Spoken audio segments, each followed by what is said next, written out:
industrias creativas audiovisual, nos acompaña nuevamente Diana Rodríguez Escobar como expositora.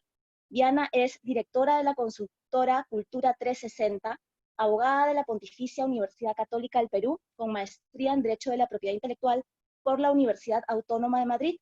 Cuenta con experiencia a nivel nacional e internacional en Derecho de Autor, Signos Distintivos, Industrias Creativas y Gestión Cultural. Diana ha sido asesora del Despacho Ministerial de Cultura en temas de propiedad intelectual, coordinadora de la Mesa de Industrias Creativas del Ministerio de la Producción y vicepresidenta de la Comisión de Derecho de Autor del Indecopi. Y en la moderación del evento nos acompaña Jocelyn Torres Santos. Jocelyn es abogada por la Universidad Inca Garcilaso de la Vega, cuenta con experiencia profesional en materia de propiedad intelectual y derecho de autor, y diversas especializaciones en organismos como la Organización Mundial de la Propiedad Intelectual, OMPI. Actualmente, Jocelyn se desempeña como especialista de la Comisión de Derecho de Autor del Indecopi, a cargo de procedimientos contenciosos en materia de derecho de autor. Bienvenidas, Diana y Jocelyn, muchas gracias por estar con nosotros. Hola, Eva María, muchas gracias por la presentación de hoy y bueno, voy a dar... Gracias, Eva María. Bien, voy a dar presentación ya del... Bueno, ese sería el último webinar que, bueno, hemos estado llevando a cabo desde mayo y dando información sobre las diversas industrias creativas, información en realidad importante que todos los autores deberían de conocerlo. Y bueno, de antemano también tengo que agradecerte a ti, Viana, por habernos acompañado durante todo este tiempo. Ha sido muy gratificante haberte tenido como expositora todos los jueves y así mismo también haberles brindado mucha información que tú conoces. Y muchas gracias de antemano, Viana. Y bueno, ya para poder darte... para poder pasar ya con la videoconferencia, voy a dar una pequeña introducción sobre esa videoconferencia que hoy hablaremos sobre las obras audiovisuales. Bien, este espacio ha sido creado esta es la finalidad de este espacio que ha sido creado para todos ustedes, es de incentivar los procesos de creación o también, asimismo, también ustedes conocer el derecho de autor como una herramienta fundamental para la protección de sus creaciones y también poder hacerles saber aquellos derechos que ustedes pueden obtener a través de sus obras, ¿no? Bien, en este caso la videoconferencia de hoy vamos a hablar sobre las obras audiovisuales. Esta charla está dirigida para aquellos que formen parte de esta gran industria, que entre ellos están los directores, están los guionistas, están los productores, están los artistas audiovisuales, los dibujantes de diseños animados. Hay diversidad de autores que son incluidos en estas obras audiovisuales y la finalidad es que puedan conocer sobre el derecho de autor y sobre también los derechos conexos, ¿no? La obra audiovisual, como sabemos, es una creación artística. Dentro de las obras audiovisuales podemos encontrar las obras cinematográficas, están también las producciones televisivas, y sabemos que dentro de estas obras hay diferentes aportes de diferentes autores. Entre ellos están los autores del guión, los autores de obras musicales, están los autores también de los dibujos que podemos encontrar en esas obras cinematográficas.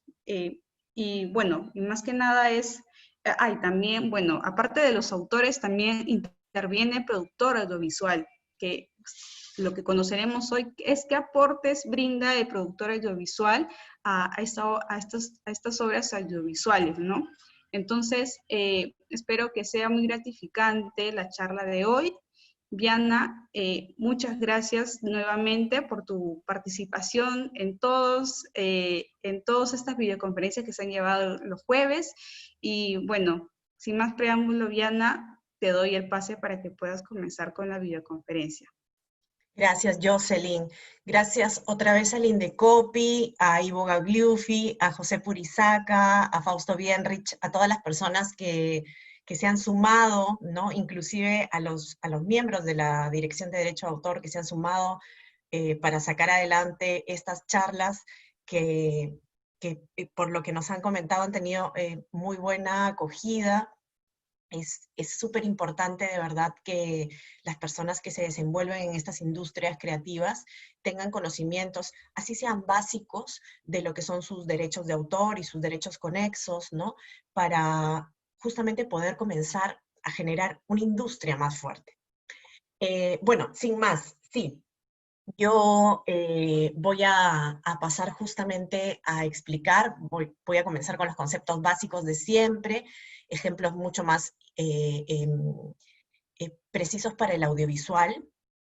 Y yo quería explicar aquí que justamente hay ciertas particularidades en esta industria, ¿no? Así como la industria de los videojuegos y del software, que no existen en las otras industrias creativas, ¿no? Yo siempre digo, o le digo a mis alumnos, ¿no? ¿Cómo se llama el decreto legislativo 822? Y todo el mundo me dice, Ley sobre el Derecho de Autor. Ok, entonces, en el título está la respuesta. ¿A quién beneficia o hacia quién va a inclinar la balanza la ley? Hacia el autor. En el caso del audiovisual, el software, los videojuegos, que es justamente un audiovisual con software, no es así. No necesariamente es así. Acá existen presunciones en las cuales, o según las cuales, todos los autores de estas obras audiovisuales le han cedido de manera exclusiva y por toda la duración de los derechos patrimoniales sus derechos al productor de la obra audiovisual. Esto normalmente se hace porque justamente, y eso lo deben saber mejor los productores audiovisuales, los productores de software y los de videojuegos, la inversión para producir una de estas obras es mucho mayor. Entonces, justamente lo que se trata de hacer a través de esta presunción es preservar o garantizar que la inversión que realizó el productor no se hizo en vano, ¿no? Y que haya quedado a medias o que luego sea imposible explotar la obra justamente por temas de conflictos de autoría, ¿no? Entonces, estas presunciones aplican para el sector audiovisual, pero bueno, más adelante vamos a ver justamente esto. Bueno, partimos del presupuesto del que yo siempre hablo, ¿no? En el caso de cualquier industria creativa, ¿no? Incluida la industria audiovisual, ustedes, los guionistas, los directores de cine, los dibujantes, los animadores, ¿no es cierto?, en películas animadas, etc., no trabajan con bienes materiales. ¿Qué cosas son los bienes materiales? Las casas, los carros, a mí me gusta decir eso siempre, los chocolates, ¿no? Todo esto que puede ser tocado, ¿ya? Y consumido, ¿no? Mientras que ustedes en realidad con los que trabajan son con bienes inmateriales, ¿ya? ¿Cuál es la diferencia entre todo esto? Cuando ustedes tienen un bien material, por ejemplo, una casa o un carro, ustedes, para disfrutar de este bien o para explotar este bien material, normalmente tienen que estar en posesión del bien, es decir, son dueños de la casa y normalmente para disfrutar de esa casa tienen que poseerla, o sea, tienen que estar viviendo en la casa, por ejemplo, ¿no?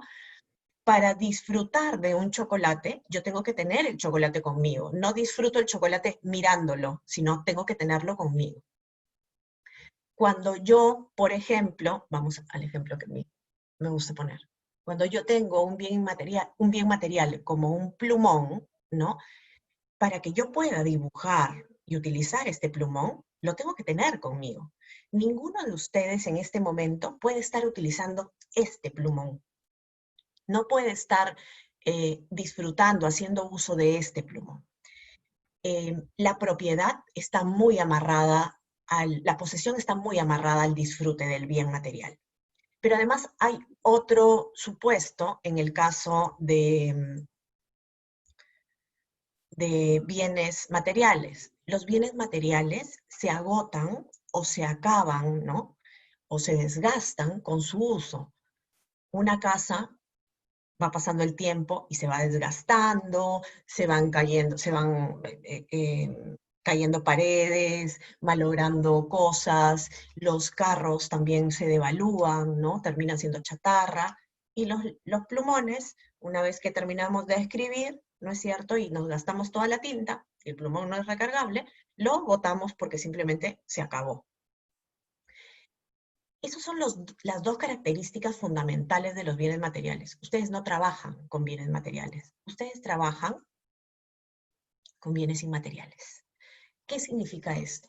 Que si yo en este momento les pongo a ustedes esta escena del Padrino, espero que todos la conozcan, ¿sí? La escena donde, la escena inicial del Padrino, ¿no? Del Padrino la película, ¿ya?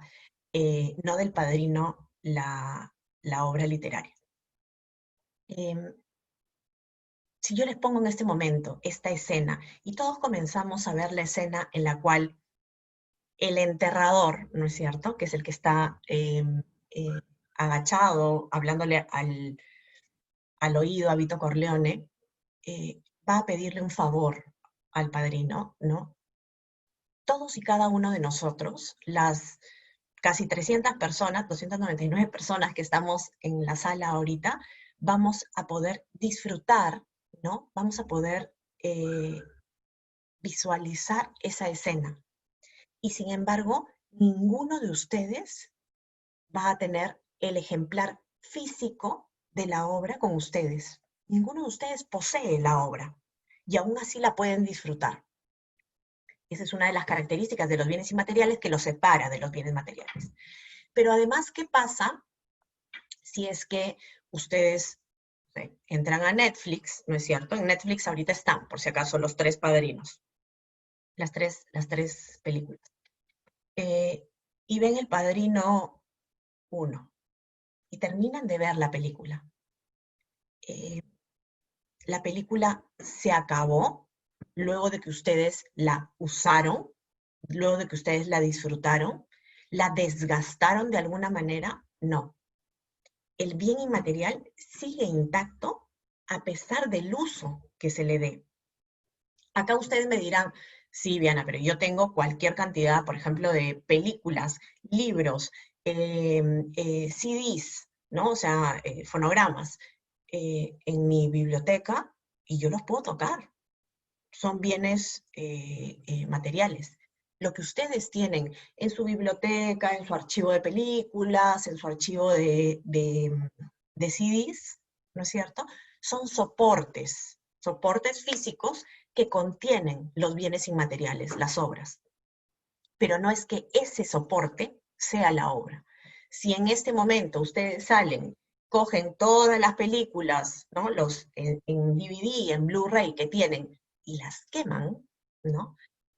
No estarían destruyendo la obra, solamente estarían destruyendo los CDs, o los DVDs, o los Blu-rays, es decir, los soportes.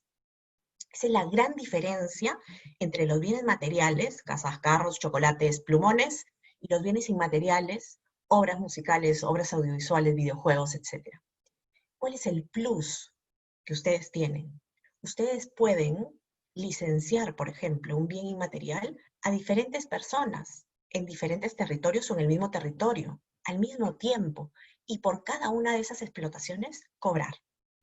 Entonces, lo que no puede necesariamente hacer un propietario de una casa o un propietario de un carro.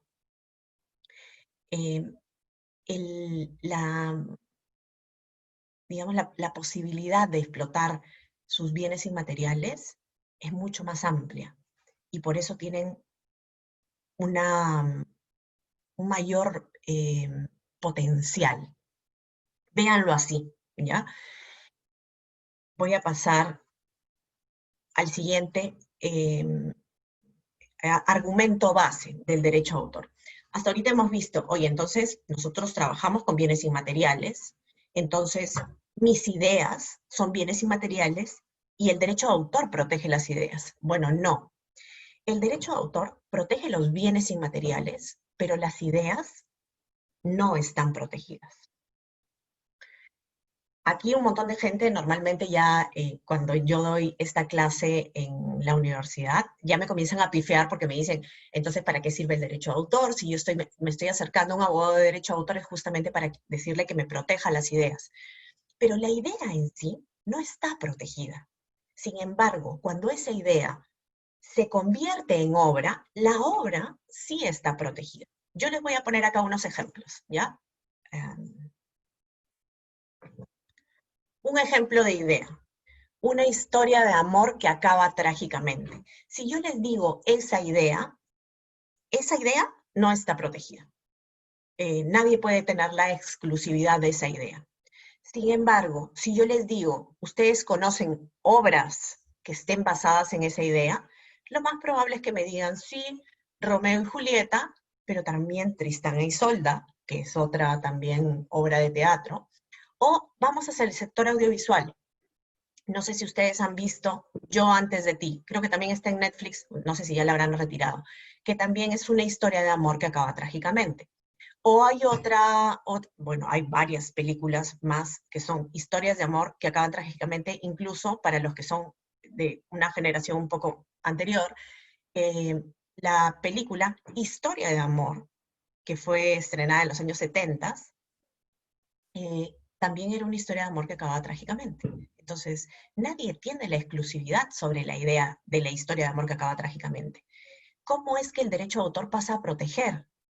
Cuando ya se convierte en obra, cuando el autor ya generó diálogos, personajes, puso toda su personalidad, ¿no? O puso su personalidad o parte de su personalidad en la creación de este bien inmaterial. Ese bien inmaterial sí está protegido. Ya bien, acá nos has dado un ejemplo súper básico, una historia de amor, así pues sí, pues cualquiera no puede tener. Vamos con otro ejemplo. Otro ejemplo de idea. Inmigrantes que viven en Estados Unidos y que pertenecen a la mafia o a alguna agrupación delictiva. Yo, o nadie, en realidad, puede tener exclusividad sobre esta idea. Sin embargo, esta idea sí puede haber sido luego trasladada para ser convertida en una obra, y la obra sí estará protegida. Ejemplos, ¿no?, de obras sí protegidas que están basadas en esta idea. Lo acabamos de ver hace un rato, El Padrino, inmigrantes que viven en Estados Unidos y que pertenecen a la mafia o a alguna agrupación delictiva. Sí. Cara Cortada también. Sí. Pandillas de Nueva York, porque muchas veces cuando yo digo esto, todo el mundo se tira hacia lo que es inmigrantes italianos, ¿no? No necesariamente. Cara Cortada, ¿sí? Pandillas de Nueva York son irlandeses, Los Sopranos, ¿sí? Hay varias películas, obras audiovisuales en realidad, porque pueden ser también series de televisión, etcétera, basadas, ¿no es cierto?, en la misma idea, inmigrantes que viven en Estados Unidos, que pertenecen a la mafia o a alguna agrupación delictiva, y desarrollar diferentes obras sobre la base de esa idea.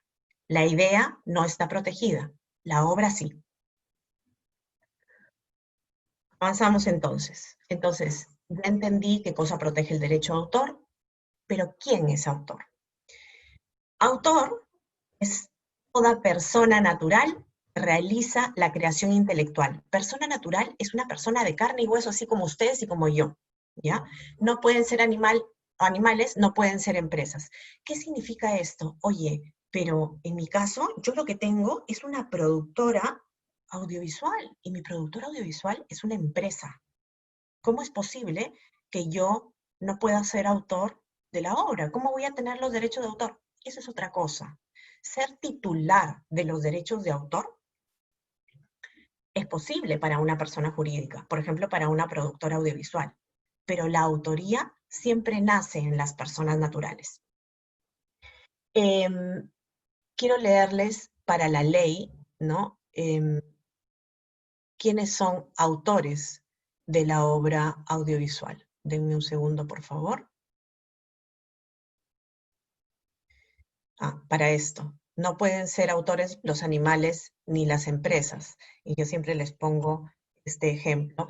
Es de este mono que se robó la cámara de fotos, ¿no?, de una persona que había ido a tomar fotografías a una isla, se roba la cámara de fotos y se toma 1500 fotos, y de estas salen dos buenas. Una de estas es esta que estamos viendo, que es la selfie del mono, y luego el dueño de la cámara, ojo que no estoy diciendo el fotógrafo, el dueño de la cámara trata de vender estas fotografías a una revista de naturaleza, y obviamente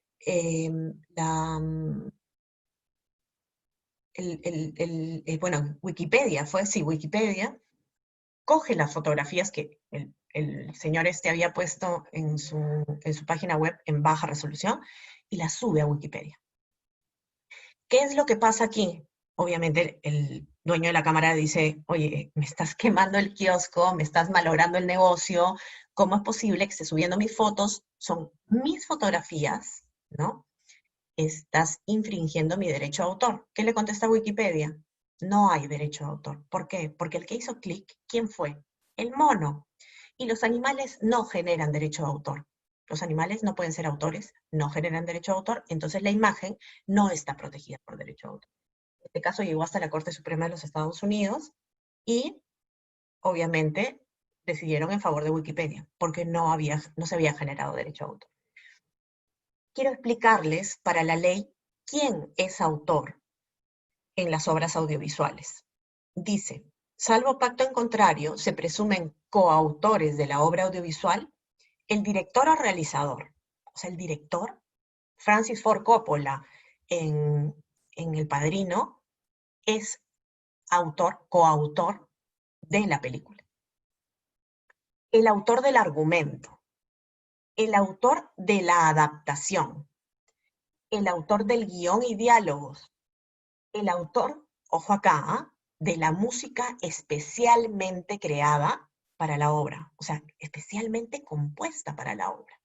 No, ya existían canciones y yo luego digo, a mí me encantaría poner esta canción de los Rolling Stones en mi película, y voy y solicito la licencia para sincronizar la canción en mi película. No, estamos hablando del autor que creó la música ad hoc para la película.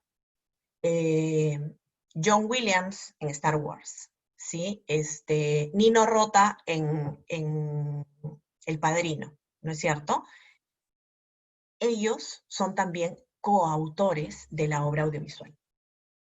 Y también, ¿no?, el dibujante en caso de diseños animados. Cuando ustedes ven una película animada, las personas que dibujaron son coautores. Oye, ¿cómo se hace para que esto justamente quede, ¿no?, para la productora audiovisual? Hablamos justamente de esta presunción, ¿no?, donde dice, oye, todos estos coautores se presume que le cedieron al productor audiovisual, a la empresa, ¿no es cierto?, los derechos sobre sus creaciones, sus aportes, ¿sí? Salvo pacto en contrario. O sea, si ustedes son coautores de una obra audiovisual y no desean ceder de manera absoluta sus derechos al productor audiovisual, pues tienen que dejarlo establecido en algún lado, ¿sí? Por escrito, por favor, siempre por escrito. Ya vimos qué cosa es autor, pero ahora, ¿qué cosa es obra? Para la ley, la obra es toda creación intelectual de mi cabeza, de mi intelecto, personal, como persona natural, y original, ahorita les explico qué cosa es eso, susceptible de ser divulgado o reproducido en cualquier forma, conocido por conocerse. ¿Qué es la originalidad? Yo siempre pongo este ejemplo porque es la manera más fácil de explicarlo, porque el concepto de originalidad da para discusiones y para armar libros y tesis de abogados de derecho de autor.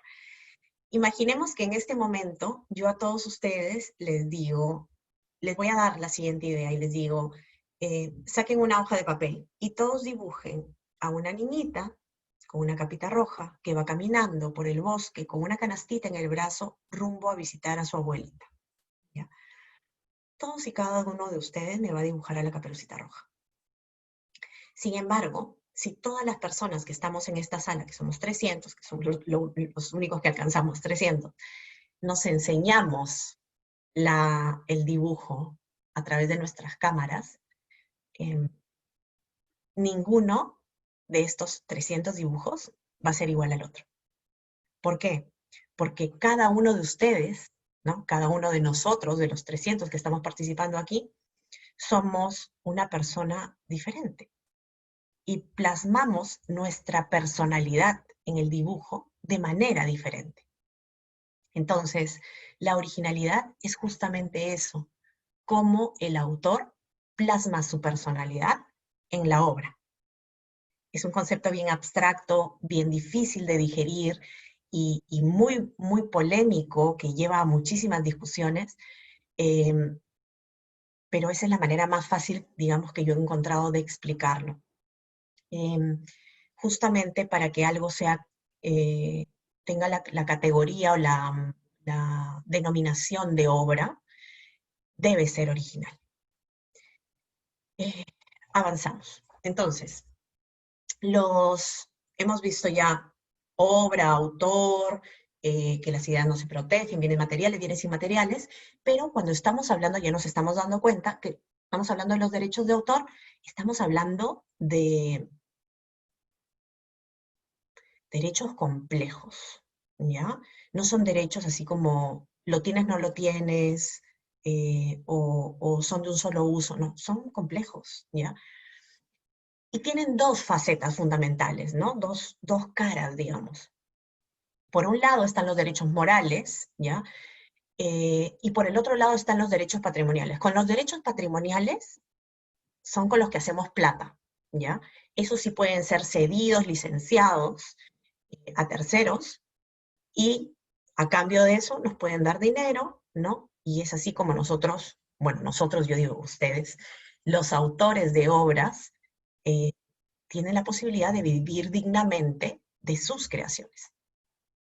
Por otro lado, ¿no? Tenemos, luego vamos a pasar a los derechos patrimoniales, pero por otro lado tenemos los derechos morales, que son los que vamos a ver ahorita. Yo les quiero hablar de dos fundamentalmente, pero los derechos morales son personalísimos, nunca jamás se separan del autor, y son perpetuos, inalienables, inembargables, irrenunciables e imprescriptibles, toda la vida pegados al autor. Oye, Diana, pero el autor le cedió todos sus derechos a la productora audiovisual. Sí, pero le cedió los derechos patrimoniales. Los morales siempre se quedan con el autor. Es decir, esto de acá, aun cuando el autor venda toda su obra, los derechos morales, aun cuando quiera, no los va a poder ni vender, ni transferir, ni renunciar a ellos, ni pasárselos a... No, siempre se van a quedar con él. Y si el autor se muere, también se quedan con él. Y si pasa un montón de tiempo, ¿quién va a defenderlo si el autor ya está muerto? Los herederos. Y si ya no tiene herederos, el Estado inclusive puede hacerlo. Dos ejemplos voy a hablar de dos de estos derechos morales. Por un lado, el derecho a paternidad, ¿ya? Que es el derecho que tiene el autor de que la obra sea reconocida como suya, ¿ya? A mí me gusta poner de ejemplo esta película, y bueno, y ahora que estamos en audiovisual con mucha más razón, es una película que se llama Big Eyes, está en Netflix, y también está en Amazon Prime, que narra justamente, no los voy a spoilear ya, para los que no lo hayan visto. Espero que ya todos lo hayan visto, pero igual, si no, trata justamente de un conflicto por la autoría de obras artísticas, de pinturas, justamente entre dos personas, ¿ya?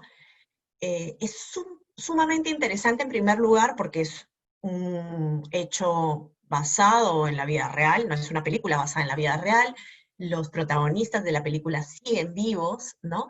Y además es súper interesante ver cómo el juez, al final de la película, decide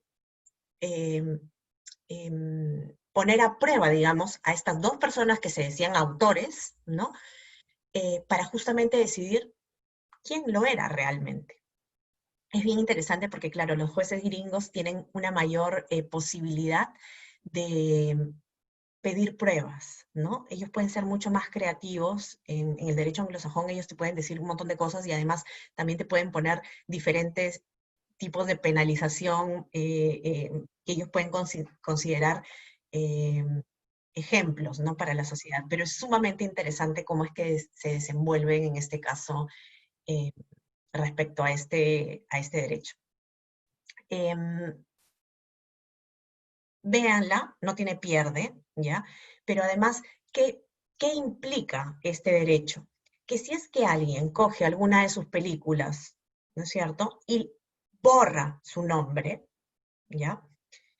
Ustedes pueden ir al Indecopi y denunciarlo por infracción al derecho de paternidad, porque estaría justamente invisibilizando su autoría. Si además alguien coge la película, borra su nombre y dice encima, esa película no es tuya, sino es mía, en lo que está incurriendo es en plagio. El plagio es una infracción al derecho de paternidad, ¿ya? Para que nos vayamos ubicando la importancia de estos derechos morales. El segundo derecho del que yo les quiero hablar es el derecho de integridad, ¿ya? Que es el derecho que tiene el autor de justamente impedir que su obra sea mutilada, deformada o destruida. Este es un claro ejemplo, lo que ustedes están viendo ahí, de deformación de una obra artística. Es un cuadro, ¿no es cierto? Todo el mundo se conoce esta historia del cuadro que arregló una señora muy mayor en Borja, que es un pueblito de España, ¿no es cierto? Hasta dejarlo como ustedes lo ven a su derecha en su pantalla. Bueno, para ponerles un ejemplo de infracción al derecho de integridad en lo que son obras audiovisuales, cinematográficas. ¿Ustedes saben quién es John Huston? Bueno, John Huston es un cineasta, bueno, era un cineasta, que además es el papá de Angélica Houston. Este señor creó una película, no me acuerdo ahorita el nombre de la película, y la hizo en blanco y negro. Y la idea de este señor, o sea, digamos, la voluntad que tenía este señor era de hacer la película en blanco y negro porque así la quería hacer, ¿ya? Ya había fallecido el señor en los años, creo que fue en los años 90, la televisión francesa, uno de estos canales de televisión francesa, compra o adquiere los derechos para pasar la película de John Huston en televisión, y pues, se les ocurre la maravillosa idea, ¿no? Maravillosa entre comillas, por favor, de decir, oye, bien viejo, ¿no? Esto en blanco y negro, mejor lo coloreamos. Y colorean la película de John Huston. John Huston había sido además súper enfático en decir que esa película estaba ideada para ser en blanco y negro. Obviamente, los hijos de John Huston iniciaron inmediatamente acciones contra este canal francés para decirles que no podían hacer este tema del coloreado. La película sí se llevó a difundir el coloreado. Pero se basaron justamente en el derecho de integridad. Lo que habían hecho era deformar la obra, coloreándola cuando la obra estaba hecha en blanco y negro. Esto fue un caso justamente de infracción al derecho de integridad en el sector audiovisual, que fue bastante estudiado en Europa en el pasado. ¿Ustedes tienen derecho a oponerse a esto? Sí. Incluso han habido casos en los cuales, yo no sé si ustedes lo recuerdan, pero había una película peruana que fue transmitida en señal abierta, ¿no? Hace ya par de años, inclusive un poquito más, y que simplemente, bueno, no calculó bien el canal de televisión, puso muchos comerciales entre una y otra escena, y les dio las 8 de la noche y era como comenzaba o el noticiero o el fútbol, una cosa de esas, y dijo, bueno, no nos alcanza, entonces volaron la última escena de la película, una película peruana. Y, o sea, simplemente dejaron a la audiencia sin ver la última parte de la última escena de la película. La cortaron porque faltaba tiempo. ¿Eso sería una infracción al derecho de integridad? Sí. ¿Podrían haberlo denunciado ante el Indecopi? Sí. Solamente para que lo tengan en cuenta. Bueno, ¿qué cosa? Esos serán los derechos morales, perpetuos. ¿Y qué cosas son los derechos patrimoniales? Los derechos exclusivos que tienen los autores de explotar su obra bajo cualquier forma o procedimiento y de obtener a cambio beneficios. ¿Qué son los beneficios? Plata, ¿sí? Y es justamente esto lo que es la base de las industrias creativas, donde dicen todos los autores deberían tener derecho a vivir dignamente de sus creaciones, ¿sí? ¿Cómo se logra? A través justamente de la licencia o la cesión de derechos patrimoniales. De 4 derechos patrimoniales les voy a hablar yo. La reproducción, que es el derecho que tiene el autor. Estos derechos, ojo, sí pueden ser licenciados o cedidos a terceros. Por eso es que productoras audiovisuales pueden terminar teniendo derechos de autor sobre obras audiovisuales, ¿no? No está habiendo ningún tipo de infracción. Si hubo un contrato o si se aplicó la presunción, los autores no dijeron absolutamente nada, esa licencia, esa cesión de derechos puede darse de manera completamente legal. Primer derecho, derecho de reproducción, que es el derecho que tiene el autor de autorizar que su obra sea fijada, ¿no? Por ejemplo, cuando ustedes están haciendo una filmación, están fijando la obra, la están grabando, ¿ya? O que se le saque copias a su obra, ¿no? Por ejemplo, voy a fijar una película y luego esa película va a pasar a Blu-ray. Y el Blu-ray, o sea, se va a sacar un tiraje, no sé, pues de 1 millón de Blu-rays, ¿sí? Eso es el derecho de reproducción.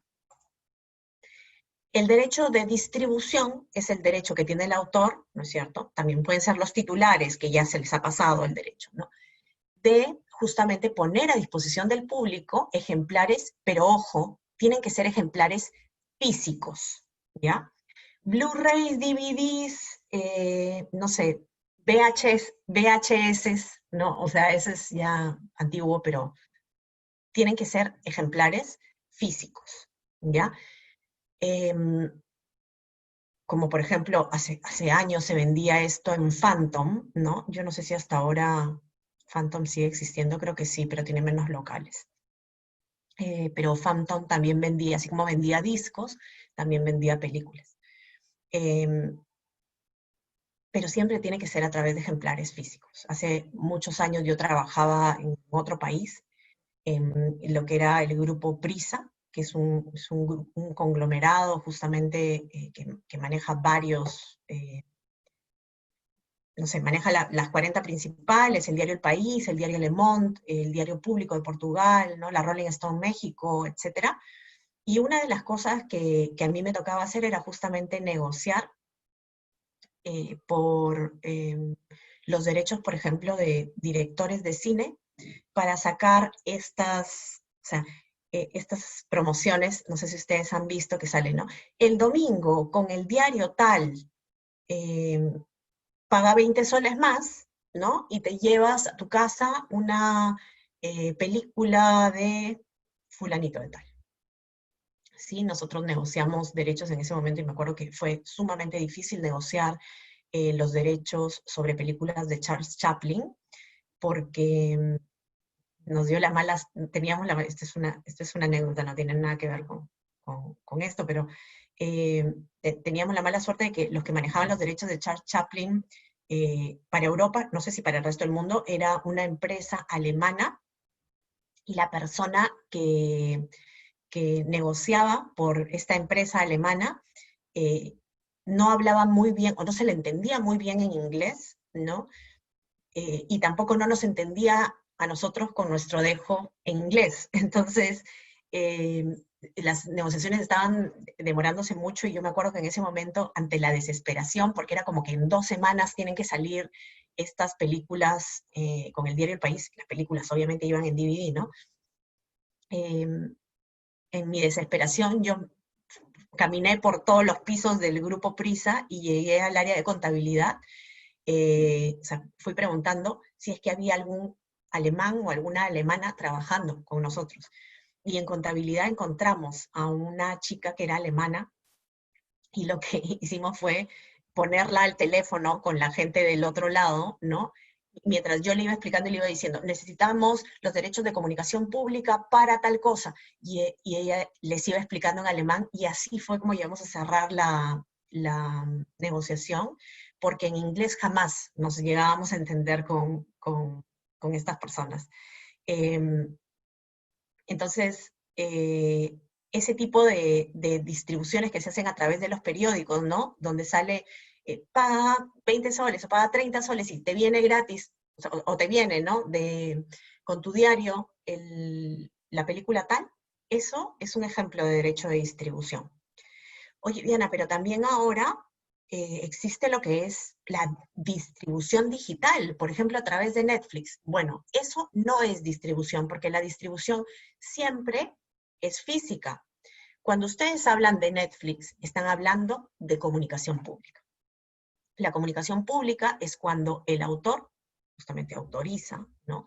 Este derecho para comunicarle, valga la redundancia, a un público, ¿no? Que puede estar junto, separado, en vivo, en diferido, una obra. ¿Cómo podemos ejemplificar la comunicación pública? Cuando ustedes van al cine, es comunicación pública. Cuando están viendo televisión, cuando es radio, cuando están viendo algo en YouTube. Lo que está en redes sociales, eso es comunicación pública. Netflix también es comunicación pública. Entonces, obviamente, cuando ustedes negocian con un cine para que el cine pase la película, el cine les debería estar, en primer lugar, suscribiendo un contrato, ¿no? Donde ustedes le están autorizando la comunicación pública de la obra, ¿ya? Aquí hay un tema que siempre cuando yo hablo sobre todo con cineastas, me dicen, Viana, pero los cines no firman contratos. Yo muchas veces, yo he trabajado algún tiempo en el Ministerio de Cultura, y a veces el Ministerio de Cultura quería tomar un papel un poco más proteccionista, diciendo, bueno, pues los vamos a obligar a firmar contratos. No puedes obligar a firmar contratos. Sin embargo, la ley sí te dice que las licencias y sesiones deben ser previas y por escrito. Es decir, si no hay una licencia, una sesión por escrito, no estamos yendo contra la ley de derecho de autor. O sea que por favor pongan sus documentos, pongan sus licencias, sus sesiones por escrito. Esto es comunicación pública. Y finalmente, transformación. ¿Qué es la transformación? Bueno, pues cuando yo, en primer lugar, adapto una obra, ¿no? Por ejemplo, La ciudad de los perros es una obra literaria, pero pasó a ser película, sí. Para hacer yo esa película, ¿tuve que hacer una adaptación? Sí. Entonces estuvo involucrado el derecho de transformación. Esto aplica igualito para Harry Potter, para El Señor de los Anillos, para Juego de Tronos, todos. Pero también cuando ustedes hacen una película, por ejemplo, en español, y luego la película va a ser subtitulada o doblada, o sea, traducida a otro idioma, también estamos haciendo ejercicio del derecho de transformación. Es decir, si ustedes quieren hacer una película que está basada en un libro, y el libro originalmente estaba escrito en alemán, por favor pidan no solamente derecho de transformación para la adaptación a película, sino también derecho de transformación para poder traducir esta película. O sea, esa obra literaria a película, porque van a traducir el idioma, ¿vale? Esos son los derechos patrimoniales. ¿Cuánto es que duran? Los morales eran perpetuos, pero los patrimoniales duran toda la vida del autor más 70 años después de su muerte. En el caso de obras audiovisuales, la protección de las obras audiovisuales es de 70 años desde su primera difusión, ¿ya?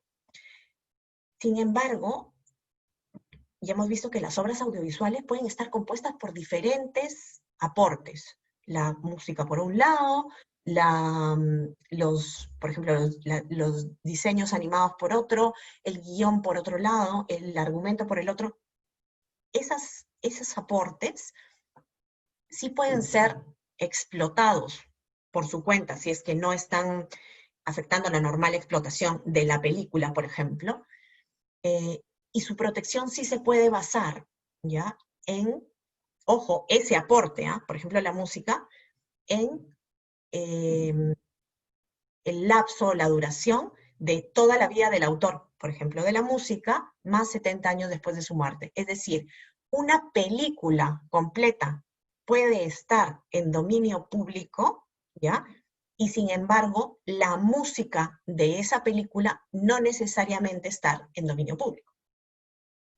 Para que lo tengan en cuenta nada más. Y yo les quiero hablar aquí de un tema que es bien importante porque es una de las cosas donde más yo encuentro complicaciones al momento de asesorar, por ejemplo, la realización de una película o una serie o un documental, lo que sea, ¿no? Que es la sincronización. Por favor, tengan cuidado en este punto, porque al momento de ustedes estar haciendo una sincronización, es decir, poner una obra musical en la otra obra, llámese una película, una serie animada, ¿no? Inclusive un videojuego, cuando ustedes hacen eso, están creando, en primer lugar, una obra derivada, ¿ya? Están haciendo transformación porque están incluyendo esta música en esta otra obra, y tienen que pedir permiso, por favor, a los autores de la música, ¿ya? Puede ser que estas obras musicales no hayan sido creadas específicamente para la obra audiovisual, pueden ser obras preexistentes, ¿ya? Y tienen que ser cuidadosos porque tienen que generar contratos justamente para poder hacer esto. Ojo, y esto es algo que ya ha dicho el Indecopi, por favor ténganlo en cuenta, cuando la obra musical ha sido sincronizada, por ejemplo, en una obra audiovisual, lo que se genera es una nueva unidad creativa. Es como cuando mezclas, yo le explico así a mis alumnos, cuando mezclas plastilina roja con plastilina azul, termina siendo una plastilina morada. Ya no puedes ir a decir, estás comunicando públicamente la música. No es la plastilina roja solamente, ni la plastilina azul. Por otro lado, estás generando una nueva unidad creativa, ¿ya? Y ahí ya no vale con que vaya alguien a decir, voy a venir a cobrar por la comunicación pública de las obras musicales que están sincronizadas en la película. No. La sincronización se paga al momento de la negociación entre el titular del derecho de la música y el productor audiovisual. Es ahí donde reciben el dinero, ¿sí? Cuando se comunica públicamente la obra audiovisual, el que puede cobrar por comunicación pública de obra audiovisual es el titular de la obra audiovisual, o si no, la Sociedad de Gestión Colectiva de Productores Audiovisuales. En Perú es EGEDA, ¿ya? Las sociedades de gestión colectiva de obras musicales, no, porque ya está sincronizado. Esto es algo que ya está resuelto por el Indecopi en varias resoluciones, para que lo tengan en cuenta, por favor, ¿ya? Si ustedes son músicos que están creando música especialmente para una obra audiovisual, su negociación es previa a la sincronización. Ese es el momento en el cual ustedes deciden cómo es que van a ganar, cuánto es que se les va a pagar, ¿vale? Y, bueno, finalmente, antes de pasar ya al tema de las preguntas, quería explicarles justamente que para la ley y para la jurisprudencia a nivel nacional e inclusive internacional, el productor es aquella persona que tiene la iniciativa, coordinación y responsabilidad de la creación de la obra, o sea, para la producción de la obra, de esta generación de la obra audiovisual.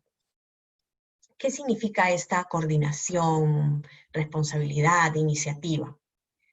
Lo que se está acá viendo, el productor no necesariamente es el autor. El productor, para la ley y la jurisprudencia, es el que financia la obra, ¿ya? El que consigue la plata, o el que ya no importa, no consigue la plata, pero va y negocia e intercambia cosas y provee de los materiales, lo que sea necesario para producir la obra, ¿ya? Yo, por ejemplo, si quiero ser productora audiovisual, y no tengo el dinero para financiar una obra, ¿qué es lo que puedo hacer? Bueno, pues le intercambio, por ejemplo, servicios legales, ¿no? A un actor y le digo, oye, tú puedes actuar acá y yo te pago en servicios legales y estoy consiguiendo los medios para que la obra sea producida. Lo que se premia con esto es justamente la inversión que está haciendo el productor audiovisual, porque todos ustedes deben saberlo bien claramente, que producir una obra audiovisual, por ejemplo, una obra cinematográfica, es caro, ¿ya? Y justamente el productor normalmente es el que sale a conseguir todo esto, ¿no? Y financia la obra. Es diferente, por si acaso, al productor ejecutivo, que es el productor más de campo, ¿no? El productor audiovisual es aquel que financia la obra, para que se pueda tener un poco en cuenta, ¿no? Eso genera, evidentemente, derechos conexos en favor del productor audiovisual. Bueno, hemos llegado entonces al fin de este ciclo de webinars de derecho a autor para las industrias creativas. Quiero aclarar una vez más, porque a veces nos llegan consultas de este tipo.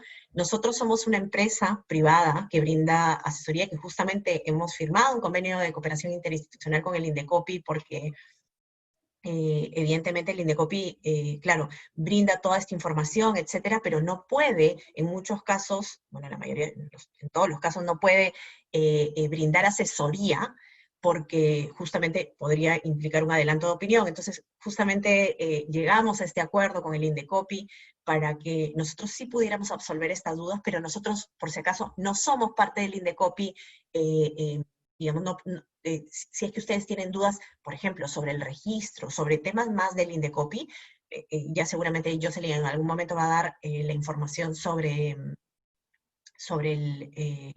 a qué datos a qué correo contactarse, pero si ustedes desean tener más información sobre esto o sobre los servicios que nosotros brindamos, pueden entrar a nuestra página web, que es www.cultura360.pe, o a nuestras redes sociales, en Instagram y en Facebook, que es Cultura360, y hacernos cualquier consulta a través de esos medios. Muchísimas gracias una vez más al INDECOPI, a la Escuela del INDECOPI, y a la Dirección de Derecho de Autor por la confianza depositada en nosotros. Y bueno, y pasamos a preguntas. Jocelyn.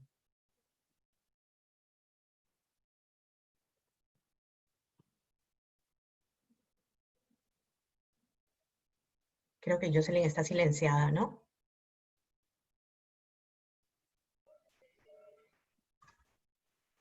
Hola. Sí, ahora Ya. sí te escuchamos. Me activaron el audio. Diana, gracias, muchas gracias por tu exposición y bueno, agradecerte también por la precisión final sobre las consultas que también nos hacen llegar. Y sí, efectivamente, todo lo relacionado a lo que son consultas sobre el registro, cómo puedo registrar yo mi obra, cuál es el plazo, qué obras puedo yo registrar a través del derecho de autor. Sí, todas esas consultas ya las vamos a pasar a través del chat cuál es el correo en el cual nos pueden hacer llegar esas consultas, ¿no? Bien, ahora para empezar ya con las preguntas, nos han hecho llegar varias en realidad, muy interesantes. A ver, la primera consulta. ¿Qué sucede cuando no hay ningún contrato de por medio con la productora? ¿En algún momento los derechos patrimoniales podrían regresar al autor? Ya, excelente pregunta. La presunción que se establece en la norma es que los derechos de autor, de cada uno de estos autores que han participado, los coautores de la obra audiovisual, han sido cedidos, es decir, se ha transferido la titularidad al productor audiovisual o a la productora audiovisual por toda la duración de los derechos patrimoniales, es decir, por toda la vida del autor más 70 años después de su muerte, ¿ya? Y en exclusiva, salvo que se haya dicho lo contrario, ¿ya? Entonces, si ustedes como autores dicen, oye, yo quiero que esta, por ejemplo, no sé, crean música para una película, pero ustedes se dan cuenta que, bueno, no les está saliendo tan a cuenta el negocio y que por la sincronización les van a pagar algo, pero esto es una película independiente, pero ustedes quieren a su vez, por decir, sacar un fonograma con la música, ¿no? Y poder ganar algo de eso, tienen que establecerlo en un contrato, tienen que establecerlo por escrito, ¿ya? Para poder justamente reservarse esos derechos o esa posibilidad. Si no se firma nada, se va a presumir que esto ha sido cedido al productor audiovisual. Muchas veces a mí se me acercan productoras audiovisuales que me dicen, yo no tengo que firmar nada, ¿no? Porque ya existe la presunción. Yo siempre les digo, yo prefiero pecar en exceso que en defecto, ¿ya? Que no quede nada fuera, o sea, si es que yo lo puedo poner en un contrato, ¿por qué no ponerlo? Porque muchas veces quedan por fuera detalles, ¿ya? Que no necesariamente se han conversado. Entonces, yo aprovecho y pongo absolutamente todo en los contratos para que quede clarísimo quién se queda con los derechos y quién no, ¿no? De paso que aclaramos, digamos, todos los acuerdos previo a que comience todo, que es cuando todos somos amigos, ¿no? Para evitar problemas a futuro. Gracias, Viana. Muy interesante. Bueno, la siguiente consulta es, en el caso de los cineclubs que proyectan películas de otros países, pero lo realizan de forma gratuita, ¿es válido que lo hagan o hay algún requerimiento o alguna autorización previa a los autores? Los cineclubs que yo he visto, por ejemplo, normalmente que pasan películas, por ejemplo, han generado licencias de comunicación pública a través de, ¿qué les digo? Y yo veía mucho esto, por ejemplo, cuando estaba en el Ministerio de Cultura, sobre todo películas que eran independientes, que no estaban en ninguna sociedad de gestión colectiva. ¿Qué es lo que hacían los cineclubs? Contactaban, por ejemplo, a la embajada, una película italiana, la embajada de Italia en Perú, y luego se contactaban a su vez con los titulares de derecho de la película para que les dieran una autorización de comunicación pública. En caso no existan estas autorizaciones de comunicación pública, ¿no? O si es que estas obras audiovisuales están registradas en sociedades de gestión, por ejemplo en EGEDA acá en Perú, ustedes lo que pueden hacer es pagarle a EGEDA, ¿ya? Se contactan con EGEDA y le dicen, oye EGEDA, mira, ¿cuánto me sale, no? Sobre todo si son cineclubs, les sale mucho más a cuenta hablar de tarifas por todo el año, ¿no? Entonces, contactan con EGEDA y EGEDA les dice, mira, por cada...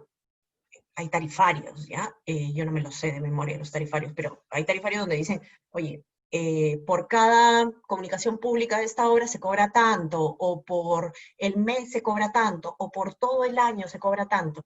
Y así es como ustedes están pagando por las licencias de estas películas, ¿no? Claro, en todo caso tenía que contactarse con la sociedad de gestión colectiva correspondiente a fin de Exacto, poder tener mayor información, ¿no? exacto, exacto. Ok, gracias, Diana. Bueno, la siguiente consulta. Sobre los medios de comunicación digitales que usan contenidos de otros realizadores audiovisuales, ¿es necesario pagar un pago por el uso de este contenido o en todo caso sería la autorización también correspondiente? Bueno, o sea, para hacer, o sea, por ejemplo, para ponerlo en internet o cosas así, poner una película en internet, debo entender qué es eso, ¿no? Claro, bueno, no especifican, pero puede ser, no sé, mediante una plataforma digital, tal vez, Sí, o algún otro tipo de medio en el cual se pueda realizar ese tipo de comunicación, ¿no? Por- claro, es que para explotar la obra, o sea, para explotar una producción audiovisual, yo tengo que tener una licencia, por ejemplo, de comunicación pública para ponerla en YouTube, ¿no?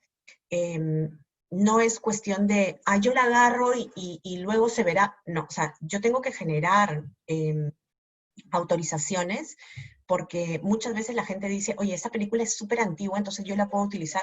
Y muchas veces la película, sí, pues puede ser de los años, hay gente que dice que antigua es los años 80, yo ya me horrorizo. Eh, que dice, no, es súper antigua, es del 82, y es como, ¿ya? Todavía no cumple ni 40 años, ¿no?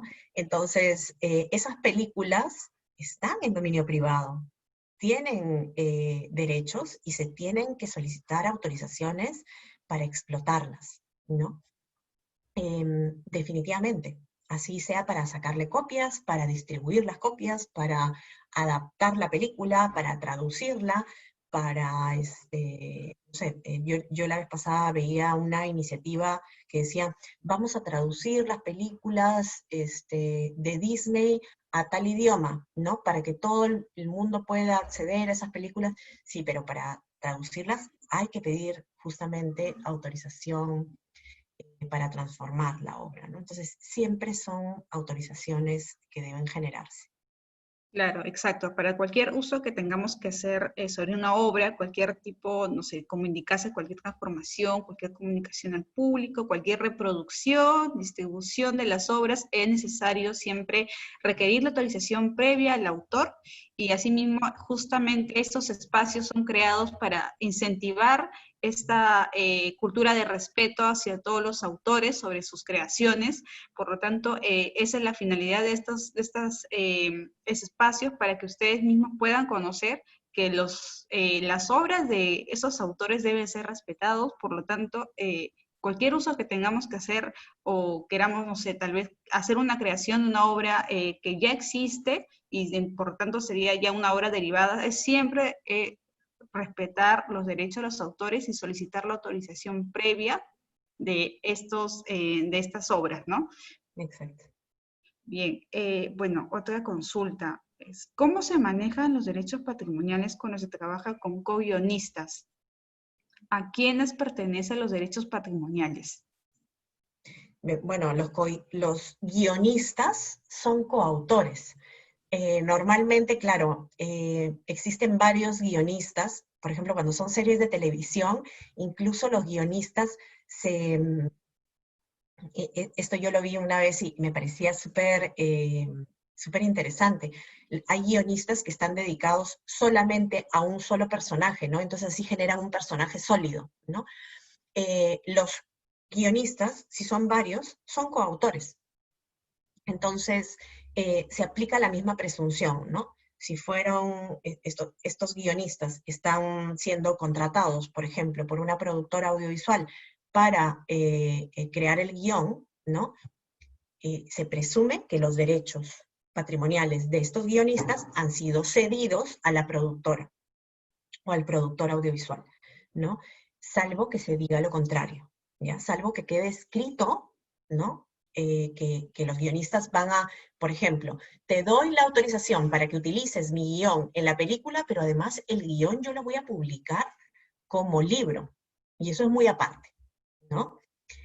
Podrían hacerlo, sí, siempre y cuando lo dejen pactado en el contrato. Exacto, y justamente también comentarles que si bien es cierto, ustedes ceden los derechos patrimoniales, ustedes siguen teniendo los derechos morales. Por lo tanto, Totalmente. los derechos morales siempre tienen que ser respetados también por parte del productor en este caso, Y bueno, los derechos patrimoniales obviamente son cedidos exclusivamente al productor, ¿no? Y en este caso es quien debería ejercer el respeto por los derechos morales de todos los autores que participan de esas obras audiovisuales. Sí, exacto. Bien, siguiente consulta. Respecto a la imitación y parodias, perdón, de personajes y películas, ¿existe algún derecho de autor sobre ellos? Ahí es súper interesante, porque a mí me encanta hablar del capítulo de límites y excepciones al derecho de autor.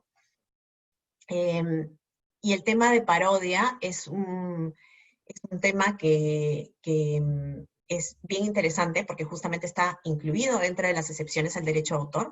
La parodia es una transformación de la obra, ¿no? Por ejemplo, yo cojo una película, ¿no? Y la modifico para hacer de alguna manera una crítica, ¿no? No sé, a políticos, ¿ya? Si yo hago eso, yo estoy amparada por la excepción de parodia, ¿ya? ¿Qué es lo que dice la excepción de parodia? Que es una transformación de la obra, sí, pero que no se le tiene que pedir permiso al autor, ¿no? O al titular de derechos de la obra, porque justamente lo que se está haciendo, esto está, digamos, fundamentado en el ejercicio de del derecho a libertad de expresión. Sin embargo, el artículo 49, que es el artículo de parodia, mete como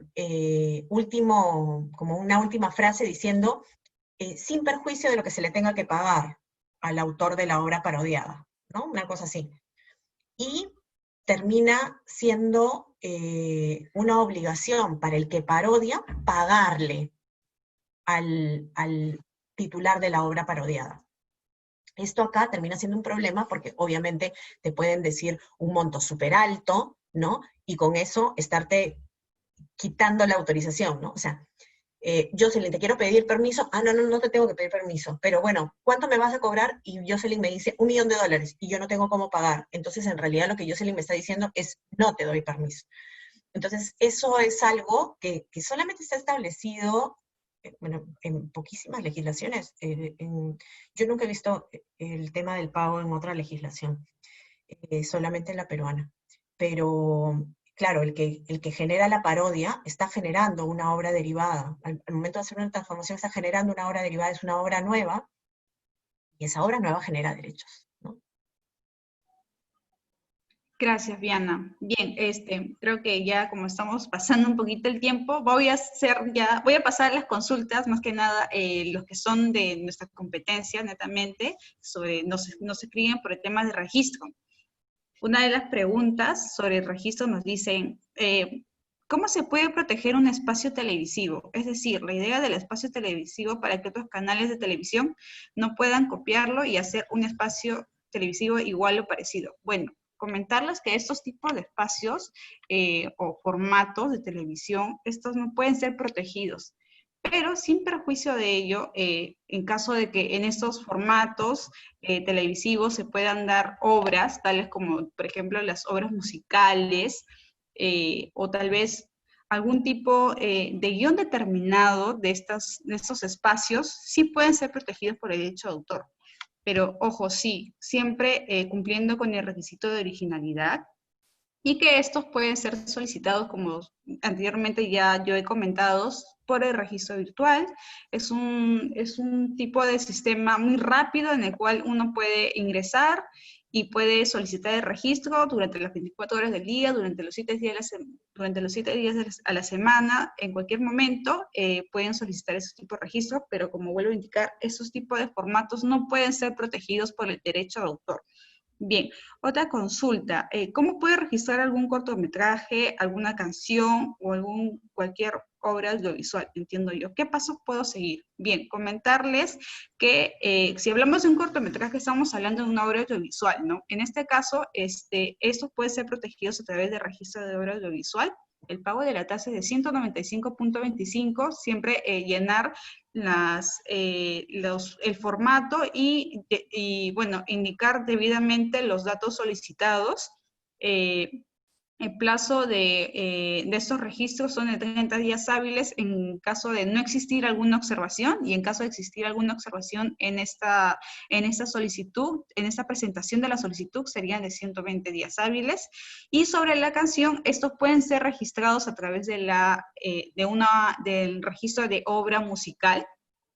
Y en caso de que no solo sea de una obra musical, puede ser registrado en relación a un registro de fonogramas, que puedes incluir hasta 10 fonogramas en este tipo de solicitud. Los pagos son de 195.25. Y para culminar, bueno, indicarles que no solo estamos recibiendo esos tipos de solicitudes de manera virtual, sino también ya se ha habilitado la atención presencial en el Indecopi, en el horario de 10 de la mañana al mediodía. Estamos atendiendo en el Indecopi, ojo, solo temas de presentación por mesa de partes virtual, pero nosotros estamos atendiendo de manera remota toda consulta que tenga en relación al derecho de autor. El correo que, bueno, lo van a ver en el chat, el correo en el cual ustedes pueden hacernos llegar las consultas, y gustosamente nosotros vamos a poder absolver esos tipos de consultas que nos hagan llegar. Bien, para culminar, Diana, te agradezco una vez más por tu participación y espero poder contar contigo en unas próximas actividades que podamos, Con todo gusto. que podamos iniciar a través de la Dirección de Derecho de Autor. Y bien, muchas gracias a todos por habernos seguido desde que empezamos estas videoconferencias sobre industrias creativas, y espero que hayan aprendido mucho y hayan adquirido estos conocimientos que Diana nos ha podido compartir durante todo este tiempo. Gracias, Jocelyn. Gracias. Muchas gracias y bueno, hasta un próximo evento. Gracias. Chao. Muchas gracias, Jocelyn, Diana, por esta interesante exposición que marca ya el final de este ciclo de webinars que hemos venido haciendo todos los jueves desde el mes de mayo sobre derecho de autor en industrias creativas. De igual manera, gracias a Cultura 360 por acompañarnos todos estos últimos jueves, y a la Dirección de Derecho de Autor a través de Patricia Ashwood y también de Jocelyn Torres, que nos han acompañado con la moderación de los eventos. Un agradecimiento especial también a la Escuela Nacional del Indecopi y a la Gerencia de Promoción y Difusión también del Indecopi. Gracias también a ustedes que nos han venido acompañando a lo largo de estas semanas, y los invitamos a ver el video de este webinar y los webinars anteriores en la cuenta oficial de YouTube, Indecopi Oficial. Ahí pueden ver todos los webinars que llevamos a cabo en este ciclo de webinars de Derecho de Autor en Industrias Creativas, y los invitamos a estar atentos a nuestras redes sociales para próximos webinars que llevemos a cabo durante las próximas semanas. Muchas gracias nuevamente. Hasta la próxima. Gracias, Eva María. Gracias, Diana. Gracias.